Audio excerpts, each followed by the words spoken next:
Hello again, this is Asian with Jeep and welcome back to another Call of Duty weapon tips. And we'll be taking a look at the Orso submachine gun, a new addition to COD World War II, available through the Resistance community event. The Orso is based on the Italian Beretta Model 38, used by the Royal Italian Army.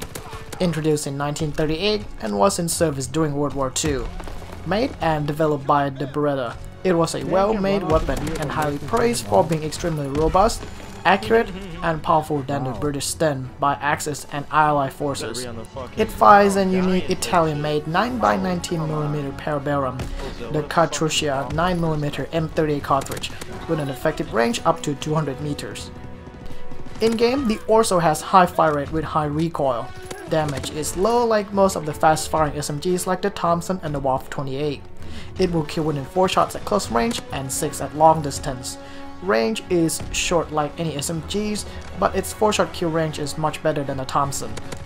Paired with a high recoil that kicks upward and heavy influences to the right, the Orso is ineffective for tackling distant targets, even at medium range, where you may struggle to land 5 to 6 shots quickly and accurately.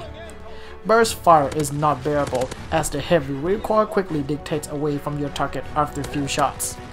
The rate of fire is where the Orso stands out, with an output of about 800 rounds per minute, slower than the M1928 Thompson, but faster than the PPSH. The magazine size is standard at 30 rounds, with a reload time of about 1.5 seconds. The Orso has a good hipfire spread like most SMGs outside the grease gun, and paired with a fast fire rate, it is really effective from the hip up close. The Orso suits a spray and pray tactics really well due to its high fire rate.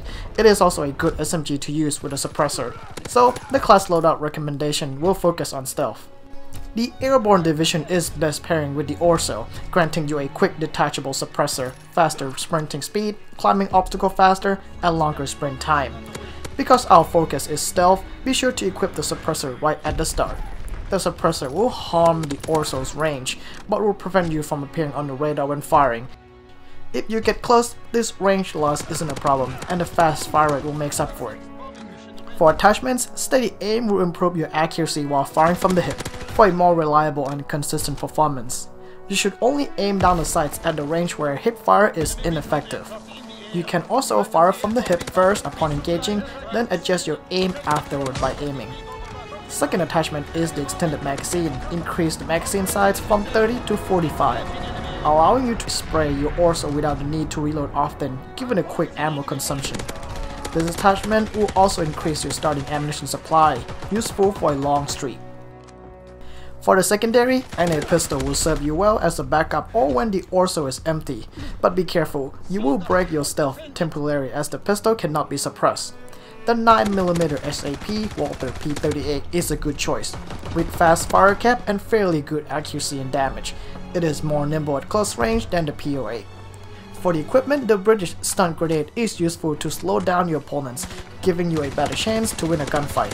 Toss one in a room or directly at the enemy if you suspect someone to be there, or when your gunfight isn't at your terms. Be sure to keep some distance away when firing, as the stun grenade has a large blast radius of about 10 meters. For the basic training, flanker is a must for any stealth class when using other divisions outside mountain.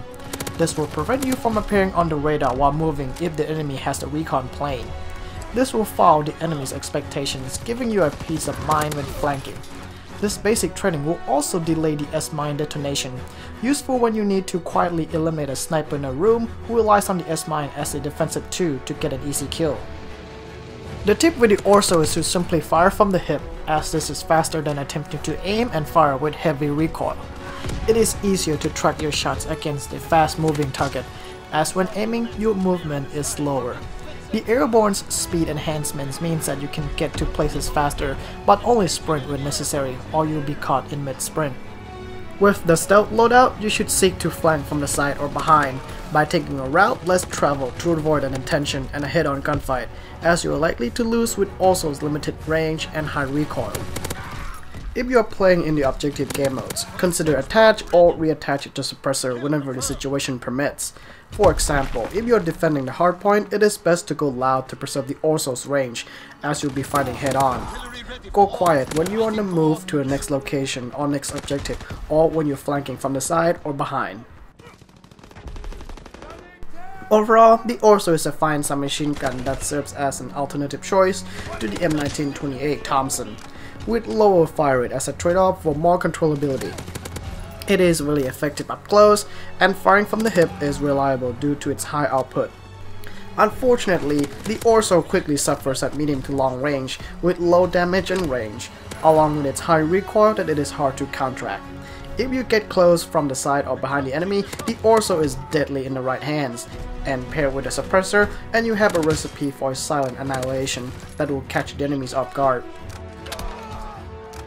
And that's a wrap for the Orso's weapon tips. This is Asian with Jeep, thank you for watching, and I'll see you guys next time.